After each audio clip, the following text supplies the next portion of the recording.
So when the South, next slide. When the South had seceded from the war, there was a Union general that came down and was surveying about what was going on, talking to the people of the towns. Hey, what's going on? What should we tell people when we go back up north? And a student raised their hand, a student in Atlanta, and they said, "Tell them we are rising." And that to me just really creates, the feels, gets my, skin tingling, because when you think about the subjugation of people for 400 years, and then after that, what that must have been like to experience freedom, what really must have been the feeling of a phoenix rising from the ashes after it had been burned down. So we are rising is something that's always stuck with me, and I've used that now as my mantra. Next slide.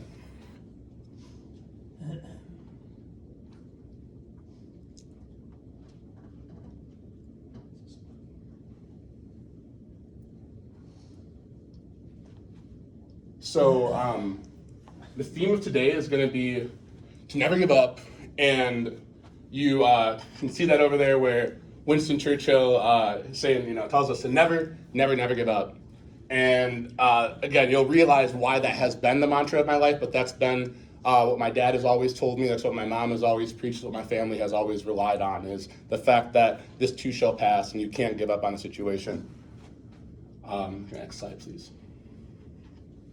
So why am I here in front of you? And that goes, it's a long story, but it really encompasses one word, and it's 4 letters, and that is luck. And you'll see why that is in a second. May you go to the next slide, please? I was born in DC General Hospital. DC General Hospital in 1994, the year I was born, was described as a city poorhouse. There was universal health care, the residents of the district. It was a place for people with no alternatives. When I was born, my mother had already had 3 children. She was 24 years old, and 3 boys, and rambunctious boys. And when I came around, she felt that she could not take care of me the way that she had wanted to. She could not give me the life that she believed that I had deserved, and decided that for this child, I need to make sure that they have sustenance, they have a warm, loving home. So she put me up for adoption. So I ended up in an orphanage, and from there, next slide, please.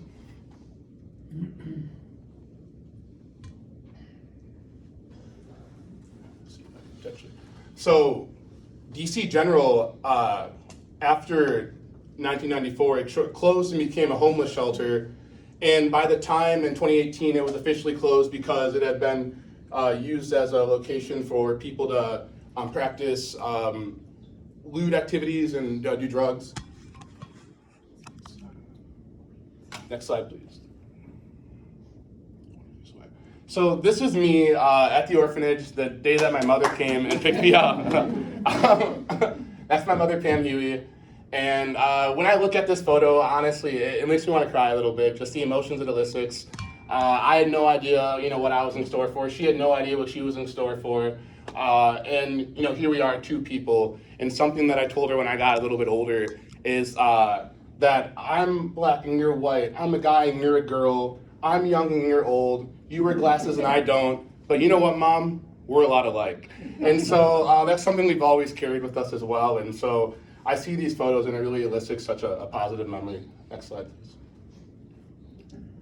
So when you think about adoption and when I talk about being so lucky, I was in foster care. And as I say, this will be one of the last slides with a lot of text, don't worry.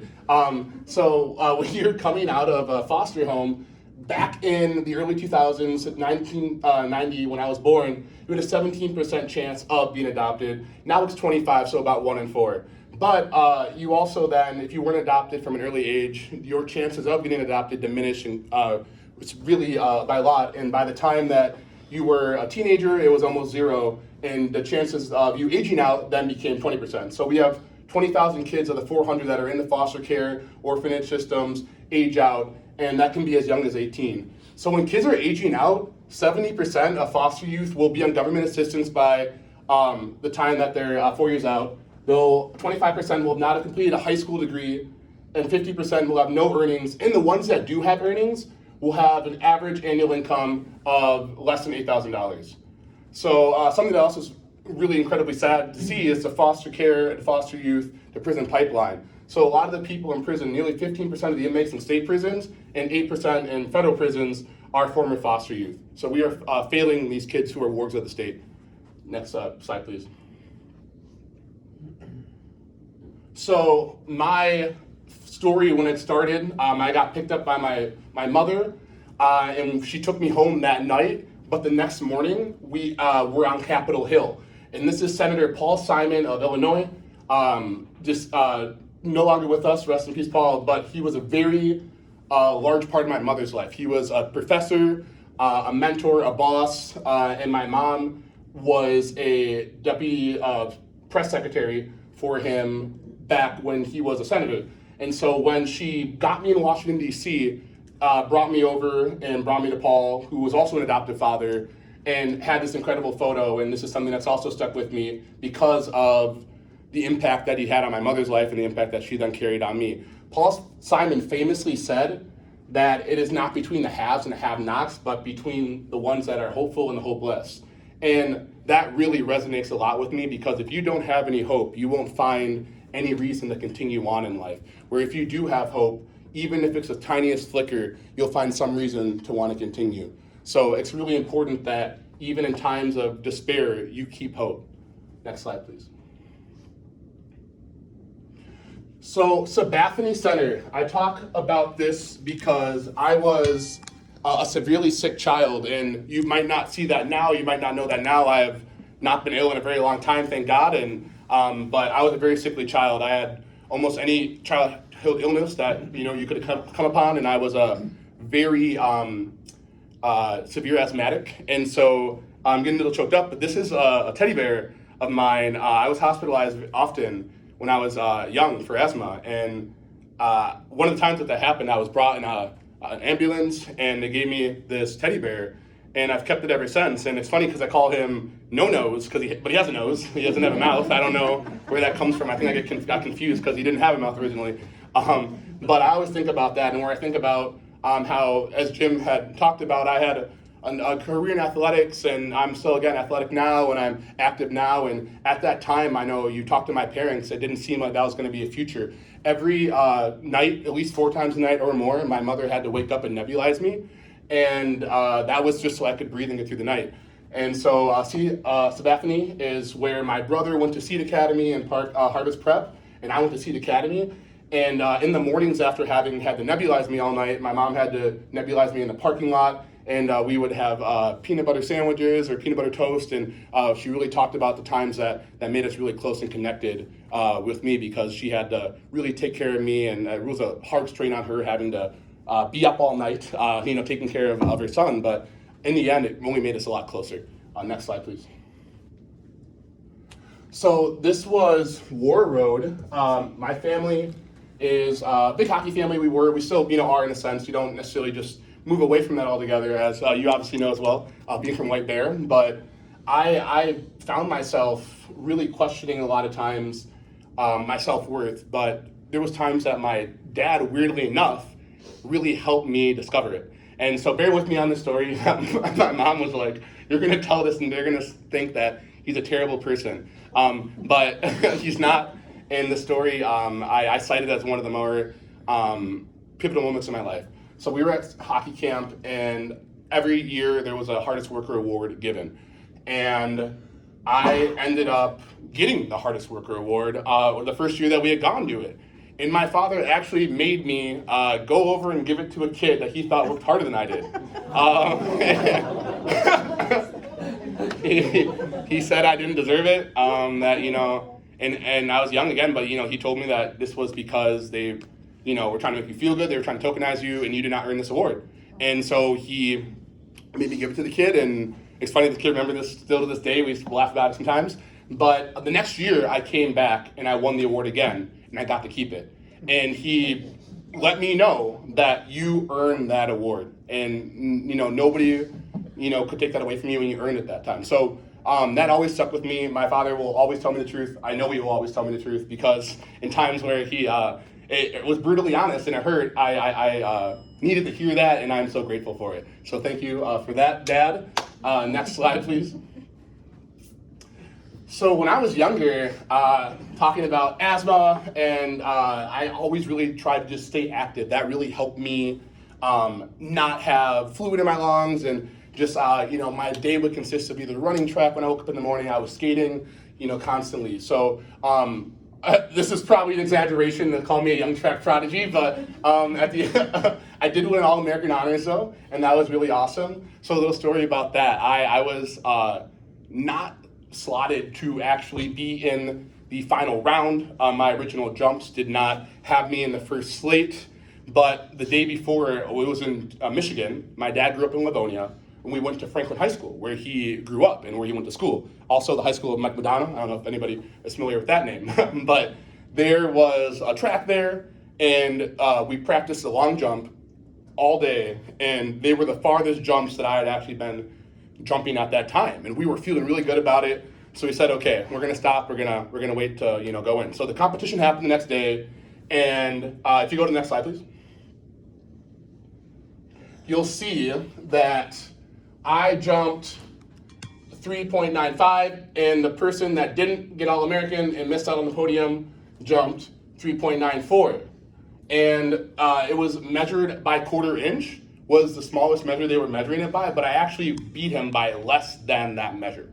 So my dad and I are always convinced that it was that time we spent jumping at Franklin High School the day before that got me over that hump to become an All-American. And Aldrich Bailey from Texas this is a seared memory in my head, but that when they announced it, we all kind of had to wait. It was one of the last events, and just to be honest, the devastation that he felt in that. And so you feel that, and you don't want to be like, well, I felt good because I was like, man, I worked really hard to not have that be me.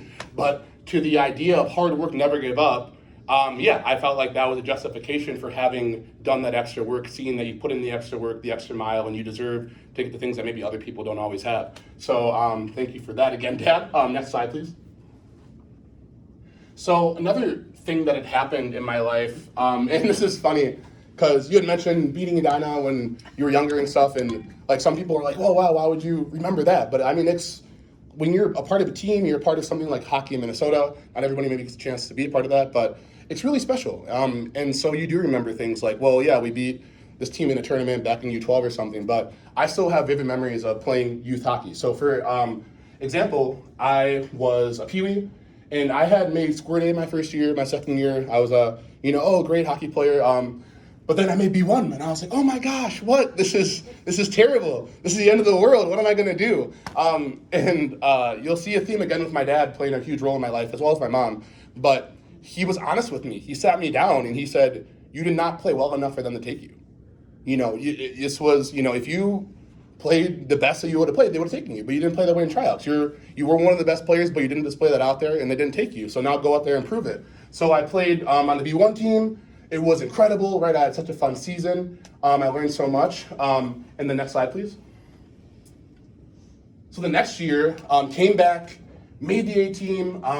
We won state that year, and was really cool. A lot of, honestly, trauma during the year had happened. Some like racist incidents that had happened with other teammates, not doing with myself, but there was a man now on my team who was a Hawaiian, and he had dark skin, and some people would always tease him for that as well, as myself for some of those things. So he had an incident that we had to experience. We were all brought in. We had to testify under oath, and did this really happen, stuff like that. So very traumatic experiences for kids, to be honest, which I still don't know if that's the right way to go about it. But I had broken my arm, all that kind of stuff. So like I had played, so it had been a rough season. But at the end we won, and I had scored the winning goal for the semifinal game, which was our biggest game. We had to take the next game, we rolled over our opponent. So this was a really big game, and so that fight through that, I didn't want to quit during the season, but I didn't, and to have that outcome really, again, justified that never give up, never surrender, keep going, do the right thing, and good things will happen. Next slide, please. So that's us there, winning the tournament. This is gonna be really cool because I want you to focus on like this guy, that guy, this guy, and a couple of them, Bo Brower, a couple people here. So Matt Nelson, Ryan Hatch. So next slide, please. So moved along and ended up being high school hockey and played for Edina through 11 through 12. Had the incredible honor, privilege of being in the state tournament 3 times And we won it one of the years, and that was my senior year. And what was interesting about that, and we'll kind of look a little bit further on, you'll see some of the incidents as well that happened my senior year that were racially charged. And so there was a lot of that. I was concussed. I started the season having been suspended for an incident with underage drinking. And so there was just a lot of stuff that I had to power through in that moment. So wanted to quit, didn't quit, fought through and ended up having an incredible senior year, scored the clincher goal in the state championship final on a breakaway, and just a really cool moment that I was able to have. Had I quit, never would have had that happen. If I had given up, never would have had that happen. Next slide, please.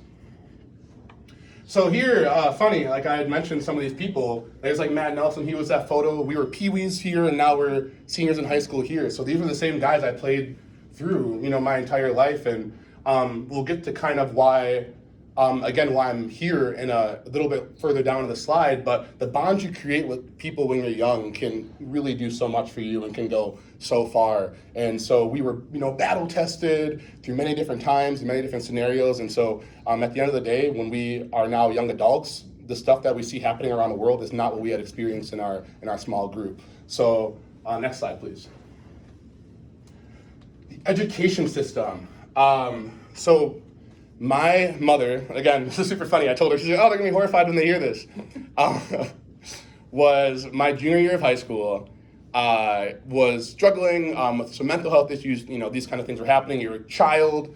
You're trying to, I have things bubbling up as far as wondering who my family was. And just I was struggling through some things. And my grades suffered a little bit there. And so at a parent-teacher conference, my mom went in and actually asked my teachers and said, is Anthony college material? Like, I don't know. And they said, oh, no. He's brilliant. He's going to be fine. All that, he'll be fine.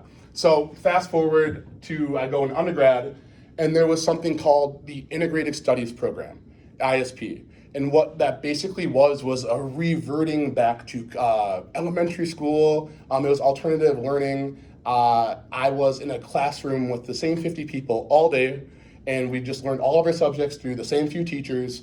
And that way we got a chance to, again, learn from each other, create these bonds with these teachers. And I excelled incredibly. I ended up becoming a reader and just really diving into my studies and all that. So I ended up also having an interdisciplinary studies major as well as history. And so I attribute a lot of that to the idea that if you ask everybody to climb a tree and base their intelligence off of that ability, then everybody's gonna feel like they're stupid unless you're, a monkey or you're, like something that can climb a tree, and that's what you're, meant to do. But if you're a fish, which you can hold your breath, you can breathe underwater, but the primate can or something, right? Like, so everybody has their own talents, and I think it's really important that you find yourself seeking out what you're good at and approaching that, attacking that full board. Next slide, please.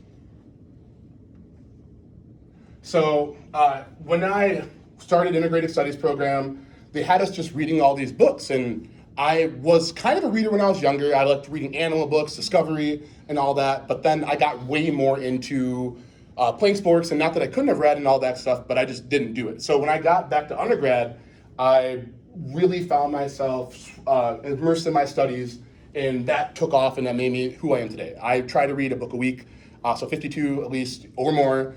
And I'm on pace for that right now, even with the studying that I had with law school. And so it really means a lot to me to do that. I really make it a priority, probably to the chagrin sometimes of my partner, but I really do. So, and somebody else that has preached something like that for, discovering another phase of yourself, for moving along and, elevating, was Bill Gates. And so we talked about, for him, reading a lot, discovering the skill you enjoy.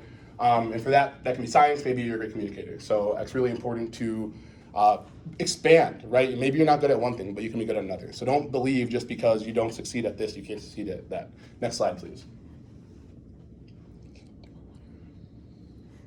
Yeah, thank you. So when I was an undergrad as well, I'm going to talk a little bit about global racism and what that looks like. I lived a little bit in Canada, and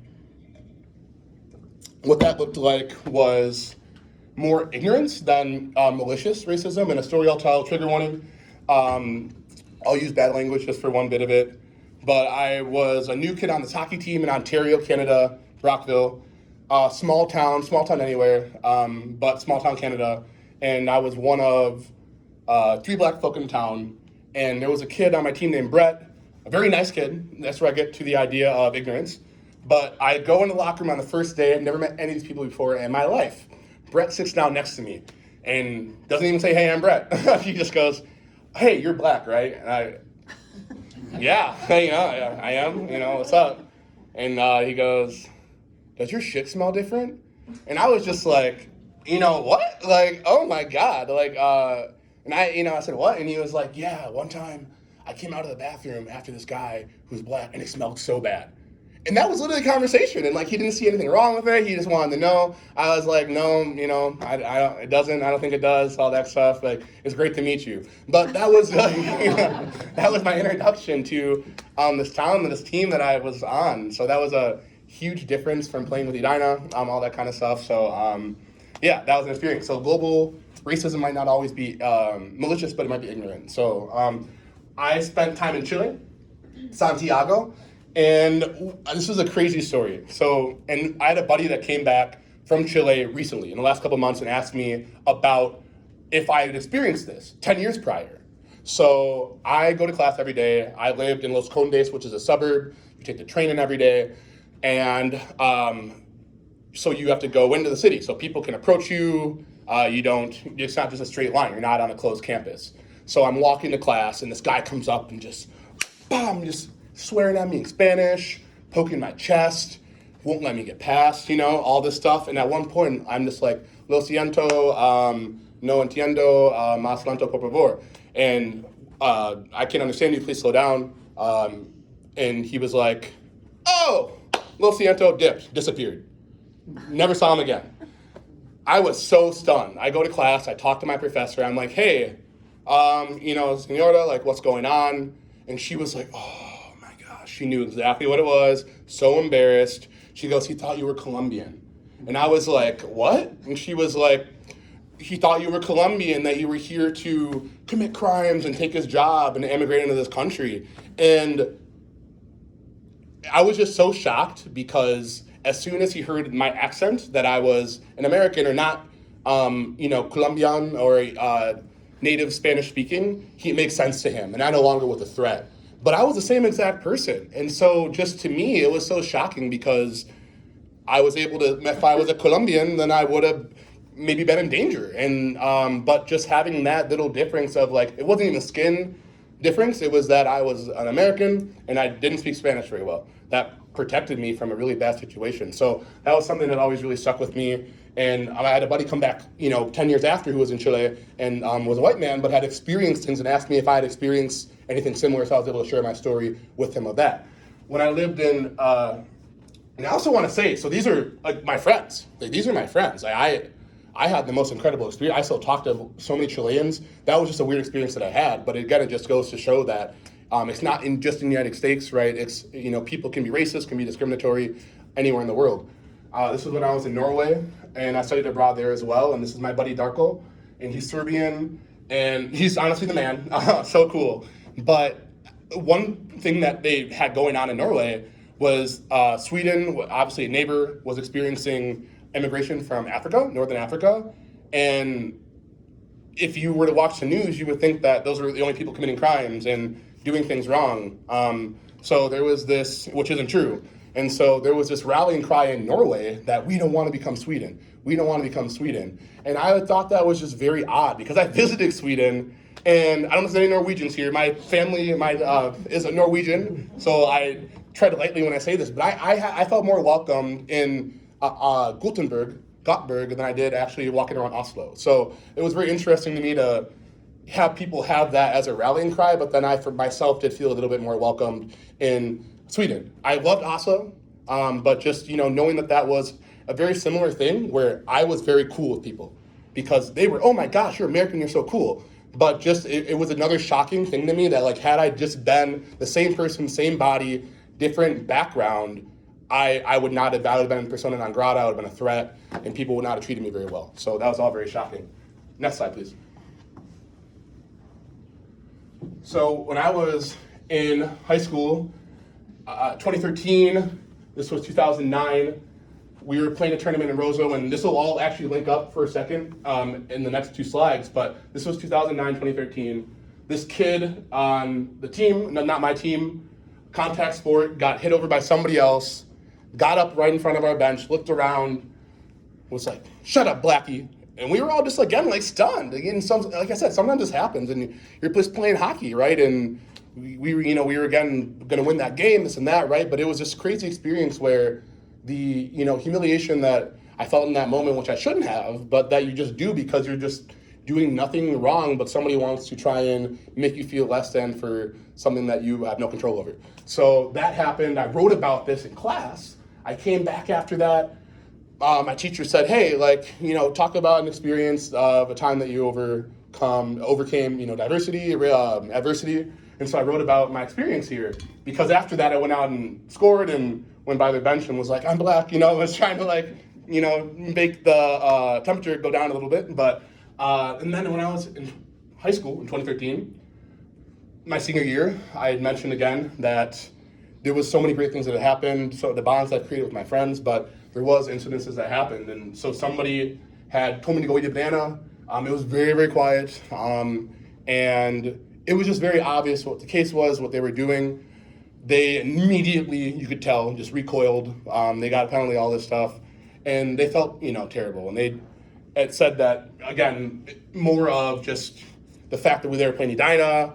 They were, hyped up, just wanted, I was a very physical player and wanted to do something into my head. Knew that it was wrong, but had that stuff still kind of happen. So those are things that I really did experience. And so, next slide, please. So then you can play this. So this is 2013 right now. 4th grader has just testified to their experience. And what you'll know is that sometimes we ask about, should we be teaching kids these kind of things? Do they even know what racism is?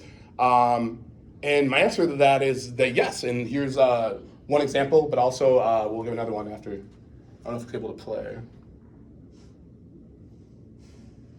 So yeah, that kid just talked about his examples and said that I'm in 4th grade.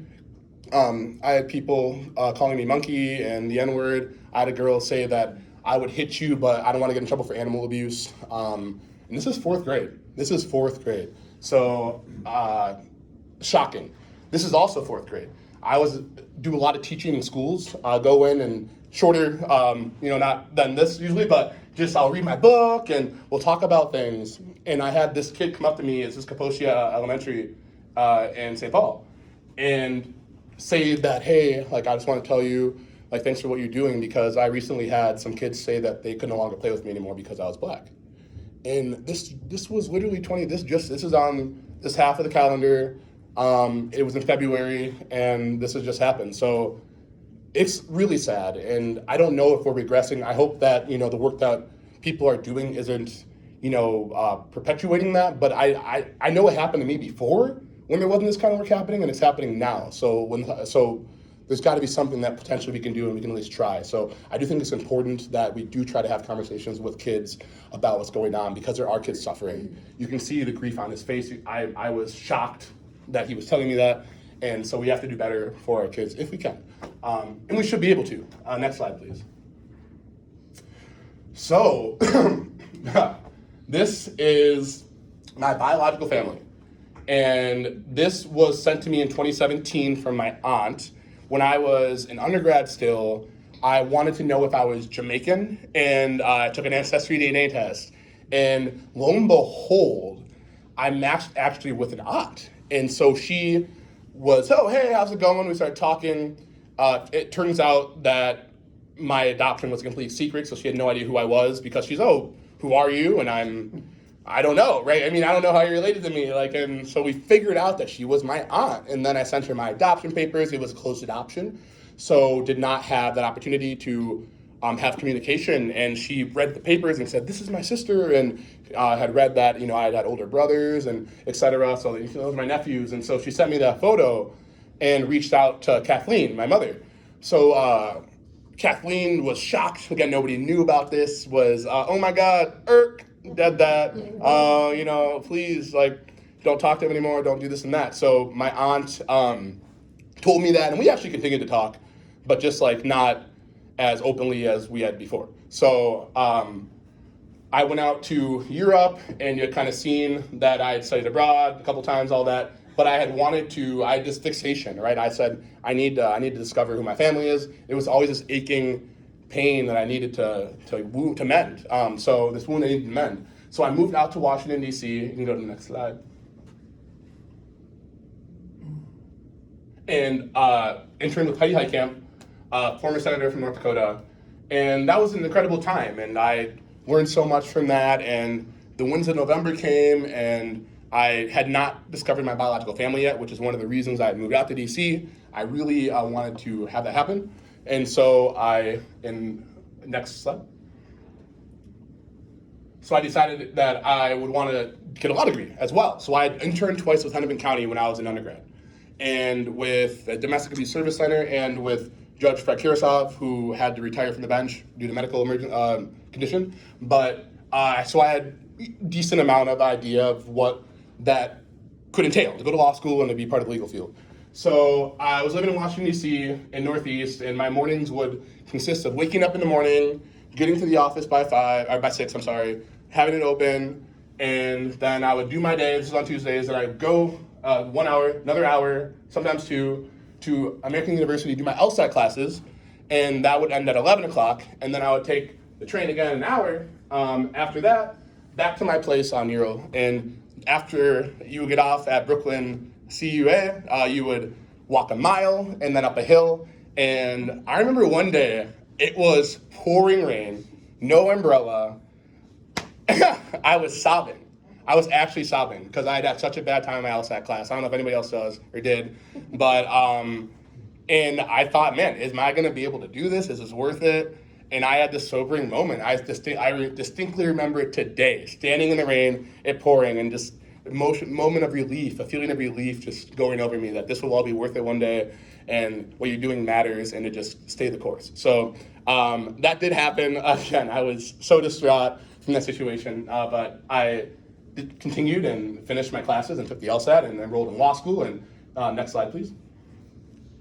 And there was my first day. So I started my first day in DC at the University District of Columbia, and I was a part-time student, so working full-time at a think tank, doing policy work and work with adoption and foster care, trying to bring attention to the lack of resources that foster youth have when they're aging out and trying to go into college. Next slide, please. So I don't know if the video will play because the last one didn't, but this is, oh, maybe it will. This is me reuniting with my biological family. So I don't know if it'll play, but you can go to the next. Hit the space button. Maybe hit the space button. Does that work? Okay.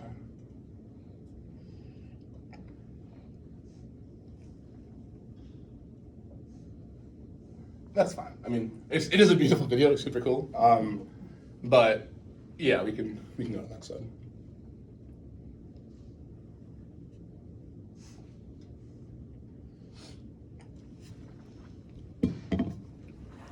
How are y'all doing here, by the way? It's good? We are? Okay. Perfect. Any question or two, just while we, at the time, any questions while we get that? Perfect. Okay, so this is me reuniting, and so this is an interesting photo. This is on my mom's side, it's on my dad's side. I have 13 siblings all together. This is only 2 of them on my dad's side. I have another 7. But, so this is my younger sister and older brothers, and one of them is not there because he was in prison. And so I was always really shocked to kind of hear that. He was less than a year older than I am.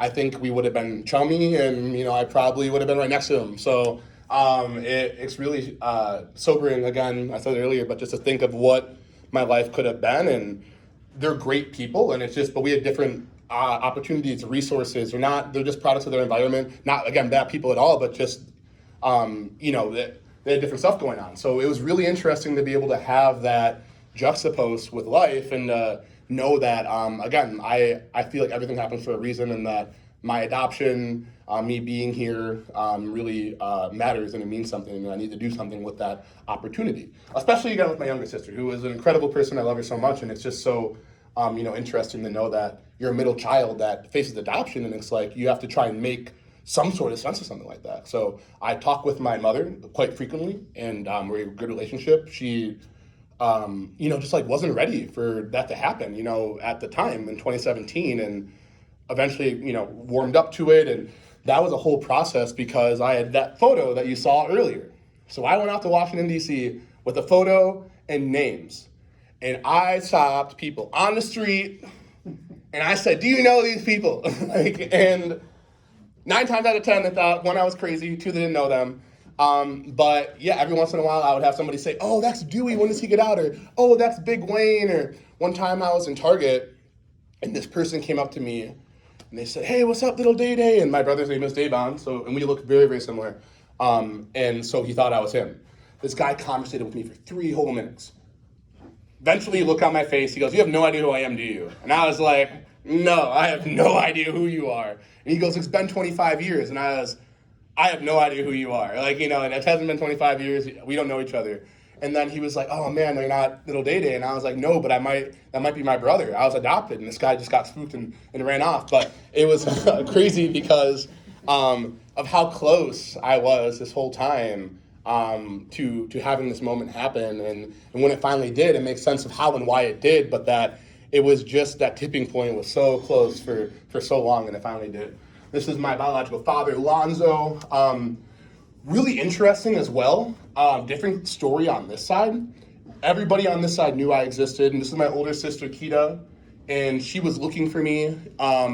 My grandmother on this side died, and I was in the obituary as Alonzo Jr., which was my biological name when I was born. And so, they all knew. And so it's just crazy how there was kind of this juxtapose of that happening. But, so discovering all this healed a wound in my heart and my soul. My brother is adopted, and he claims and contests that he never has wanted to just search for his biological family, that he doesn't have any trauma or, from his adoption. And so I can believe that if that's what he says. But for myself, that wasn't the case, and I had to search and, go out and try to make that happen. Next slide, please. So, crazy. My mom's first cousin is Marvin Gaye. So his mother and my grandmother are sisters. And so that was a really interesting discovery to have made. And it was very nonchalant. They've known it their whole lives, so they don't care. But for me, I was like, what? Just, do you know? Yeah.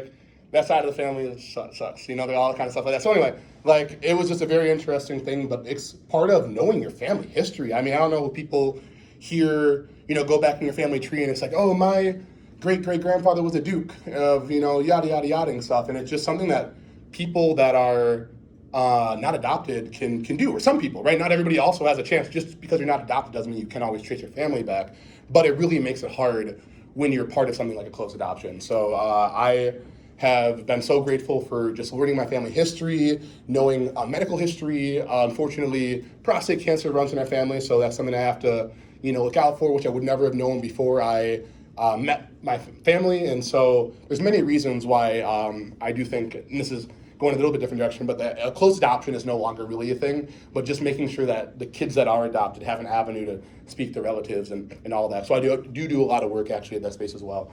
Next slide, please. So Hennepin County, how do we go back to Minnesota, right? I'm here now speaking to you. How did this happen? Oh my gosh. So I had interned a couple times in Hennepin County when I was undergrad. Domestic Abuse Service Center with Fred Karsov, and so Honorable Fred Karsov, and so I had experience, again, with the law. I had some swag that I would wear. So I was living in Washington, D.C. in 1920. I would walk around with my shirt all the time. What happened in 2020? The pandemic happens, okay. But then George Floyd is murdered by Derek Chauvin right in Minneapolis. So that is Hennepin County. People are hearing Hennepin County, Hennepin County, Hennepin County. All of a sudden, I can't walk around with that shirt anymore. People are actually stopping me in the streets. What are you doing? Oh my gosh, and just Hennepin County, that's where George Floyd was murdered. So Minnesota, Minneapolis was in the spotlight for the absolutely wrong reasons. I grew up here. I know that it's not like that here. At least, on what people thought of it as. There's issues as everywhere, but it wasn't what we got to see with what happened to George Floyd. So I thought that I need to help change the narrative. I need to be a part of the solution. I had next slide, please. A W.E.B. Du Bois moment. When W.E.B. Du Bois was in Georgia, there was a man named Samuel Hose who was falsely accused of raping a white woman and who ended up being brutally, and all lynchings are brutal, but brutally lynched. I'm talking, filleted his skin, castration, burned at the stake. They gutted him. They took pieces of his body and sold them on the counter stores, on the counters of stores and everything like that, coming in, hey, want to buy this guy's knuckles and all that kind of stuff like that? That was a real thing. And so W.B. Du Bois was at the time studying as a sociologist, trying to, solve just issues that were not pertaining to race and to lynching and to that. And when he saw what happened to Samuel Hose, he had a moment where he said, I can no longer focus on science. I need to focus on healing this incredible race problem that we have in the United States. So we dedicated his life to that. And I felt semi-similar a little bit in that moment where watching George Floyd get murdered, having people again stop me in this world and being like, wow, this is crazy. What do you know about all this? I realized I was in a very unique spot to try and create that change that I knew needed to happen, that I knew had to happen if we were to, as a society, move forward. And I couldn't do it anywhere else besides here, because if you cut your hand, you're not going to suture your foot, right? You're going to suture your hand. And so if the wound is made here, the wound has to heal here. And so we all in this room have a really large responsibility. But I have, as well with myself, taken on a little bit of that, I feel. So I am doing that for that reason. Next slide, please. So when I got back, I thought, what can I do? I did not know how I was going to create change at all. I just knew I wanted to, I had to, if we were going to get through this moment. And so I moved back to Minnesota. I transferred to law school, so Mitchell-Hamlin School of Law, and I reverted back to my roots of playing hockey. And so I started coaching, and I do a lot of that. So coaching here, this was North Common Polars, and so this is North Minneapolis team, and we took a bunch of kids and who really didn't win very many games the year before and won the championship, and that was honestly incredible. Their confidence that they had, it was so fun to be able to bring the trophy back and have their friends be like, oh my God, you guys won, wow, that was so cool. So they got to feel this really awesome moment of working really hard and achieving something that they thought that maybe wouldn't have achieved. And over here as well, doing, I help with Skate with the Wild and help to skate kind of things, getting young kids involved that maybe otherwise wouldn't have. And I run floor hockey clinics as well, so trying to bridge that gap and get people that maybe aren't on the ice still interested in hockey. So, and then as well coaching. So I just do a lot of that. And in the span of that though, I found myself coming back to the same theme. These kids, these parents were telling me that they were experiencing the same things that I had experienced. And I thought, this is honestly nuts, and why is this still going on? So next slide, please. I decided that it was time to be the person that you needed when you were younger, and how could I do that? So started to think a little bit more, coming up with an idea. Next slide, please. And my mom, one of her favorite movies back in the day was South Pacific. I don't know if anybody knows this movie, okay, some people do. And without getting too much into the details, it's like a World War II film. There's a woman who falls in love with this guy who has mixed race children, and there's a song though in this movie called You Have to Be Taught. You have to be carefully taught. And the idea is that you have to be carefully taught before you're 6 or 7 or 8 to hate the ones who your relatives hate. You have to be carefully taught. And this idea that kids themselves are not inherently racist or they're not bad people. It's usually mom, dad, grandma, grandpa, aunt, uncle. Somebody starts to pick at their psyche a little bit, tells you that you shouldn't be friends with Johnny because of X, Y, and Z. You start to internalize that, and the next thing you know, you just don't like Johnny because somebody else has told you to, but he's never done anything to you. You used to be friends, and why does that happen? So you have to be carefully taught. So I decided that the best way to maybe approach a subject like this would be through a children's book. Why a children's book? You have parents that read to their kids, and kids can also read it. So the idea is that at least maybe multiple groups of ages are reading this, people of all backgrounds, of all reading levels can comprehend what's going on here. And so that is really the idea why it's a children's book, but the idea also comes from healing the community. So I talked about where me and my friends growing up, we were different backgrounds. We experienced, things that happened to us that weren't positive always, but they didn't revolve around race. They weren't these things of, we're going to treat Anthony differently because he was black, or we're going to treat somebody else differently because they were Jewish or gay or whatever, right? It didn't happen like that because we were this unit of people who had a common goal every year. They depended on me, I depended on them. There was no hierarchy, and we had to find a way to make it work. So that's something else that I really am preaching as well, that we have to get kids to know different people when they're younger. Because at one point, it just becomes hard when we're ingrained in our lives, we're siloed, we're going about our day, to take the time to really want to get to know somebody. So if you are doing that from a young age and you keep up with these relationships as you get older, it just becomes commonplace to interact with people that are different backgrounds than you. Next slide, please. So that's not up, but so I really tried to find a way to reduce the fear in the community and to build relationships cross-culturally. And again, youth sports does that, and really chess, mathematics, right? Whatever your environment is, doesn't have to be sports, but I think a group, a collective, something bigger than yourself is important to be a part of, because a lot of times we find kids are lost, adults can be lost as well, but that a very common theme that runs through people's lives is that they don't have something bigger than themselves that they wake up for every single day. So if you don't have that, I recommend, trying to go out, every once in a while, maybe once every 3 months, try to volunteer at a charity or at an organization that, does work to help people, and see if that helps you find something that you're really inspired by, and maybe that'll change your life for all you know. This is me now. I just graduated from Mitchell Hamlin. This was a long road. I had mentioned I started in Washington, D.C. I was part-time. I ended up moving to Minnesota, and I took some time off, actually, a semester, and people said, you're never going to go back, and oh my gosh, and proved them wrong. I went back, I graduated, so I really feel like there's nothing that you can't do if you put your mind to, and you don't listen to what other people are telling you. If you believe it, you can achieve it, and don't let outside sources invalidate how you feel about yourself. Next slide, please.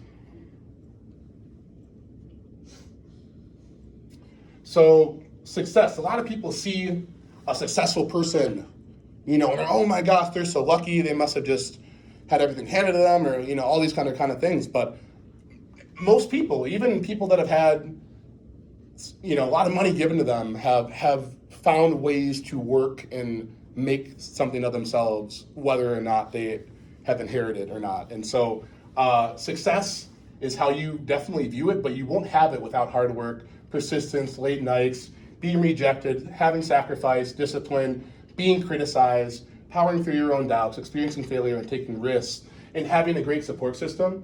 My parents have been incredible my entire life. I've told numerous stories, and again, it might seem, oh my gosh, that's cruel or this or that, but they've really made me the person I am today. It's given me the confidence to know that when I am receiving something that I've worked for, I deserve to have it, and I can feel good about it. And so I know that in this environment, a lot of times people are taught to think that maybe they're entitled to something, and I am really blessed to say that I had parents that did not allow me to feel that way. Next slide, please. So what is the American dream? The videos are not playing, but Suze Orman talks about, I think she's really great with money. Like, I love reading, again, she's awesome, great advice, but in this one, she's being really pessimistic, and she's saying the American dream is dead. And I just don't ascribe to that at all. And if you go to the next slide, please. So so I'll tell you a few stories. So one, this is just the most incredible photo. I don't think she believes that the American dream is dead. So don't tell her that, and don't, we'll see that face someday. So that's awesome. And that's a viral photo. I don't know if anybody else has seen that, but I love that. And this is kind of, again, when I think about people having the hope and the hopeless, right? The American dream is alive and well. You just have to believe, maybe it isn't that I make a bajillion dollars, but that you can be happy, you can work a life that's fulfilling, you can have a family, you can do all these great things in our country, and the American dream is not dead. So 2 examples I'll give is I'm a woman that's come from Nigeria, Fumi, and she has worked for years and years, maybe decades even, to become a citizen, and she finally did. people really, they want to come to our country and be a part of this experiment. And so she finally did. And now she's here. She's working at a law, at a bank as an associate there. She just got her license. She's able to drive. And she's one of the happiest people I know because, again, working for this thing that she now has, a lot of us might think that this isn't that big of a deal. Why would this person be that happy? But your perspective is huge. And if you, again, believe that nothing you're going to do is going to achieve upward mobility and that you might as well just quit, well, then I encourage you to give up now. So the American dream is not dead. Another example, a woman named Marcela. She came from Brazil. And she was younger. She created a cleaning company. She has now built that up into a mini empire. Like, it's not like she's all over the country, but it's well known in the Twin Cities. She is now passing that down to her brother. She has vacation homes in Mexico and in Brazil and makes money off of those properties as well. And she is incredibly happy and lives this incredible life. And she moved to the United States to achieve that. And so the American dream is not dead. Don't believe that you can't achieve anything that you want to, and that there are many, many, many examples. This woman doesn't believe it. This little girl doesn't believe it, so don't believe it either. So next slide, please.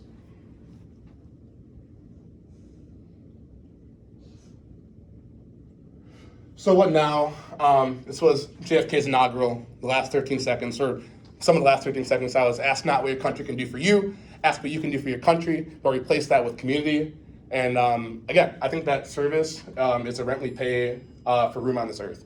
And so I do encourage you, as I was saying earlier, to take some time. And I know there are pro bono hours actually required by the ABA and all that kind of stuff, but do that and spend some time with people that are all different backgrounds and learn of stories, because I don't know if you would have seen me on the street and you don't have to answer that, but interacted with me in a way that you maybe now would, knowing that my story was, but everybody has a story and everybody is special in their own way, and you just have to give them a chance to show that. So I encourage you to not judge a book by its cover.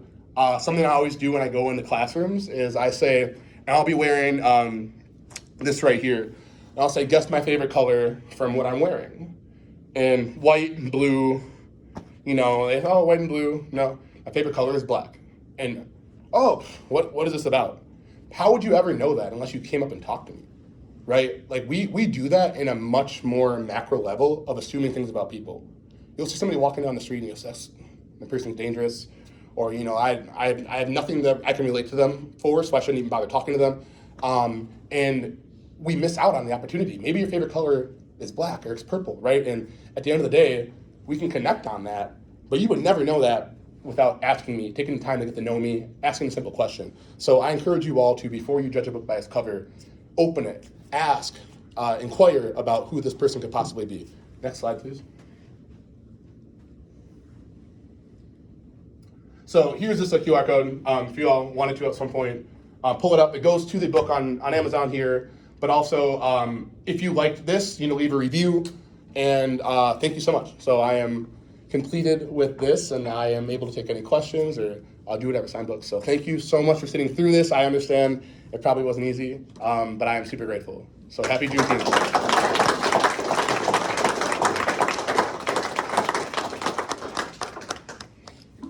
So not to put you on the spot, but do you have any suggestions for how people in this room can inculcate that hope that you were talking about in whomever, young people in particular? I mean, you do hear a lot about the hopelessness among particularly African-American community, indigenous community, and I'm not asking you to solve all the world's problems, but any suggestions you have for like concrete things that are service, obviously, but Yeah, I would say expectations, right? Let anybody you run into know that you expect a lot from them. Kids, I think, why certain groups of people might, writ large, seem like they're doing not as well as others is because we have come to expect that as a society. And that when you are told that, you're, I don't want to be political, but a super predator or something, right? Like, hearing like language that can be supercharged to describe yourself can be really detrimental.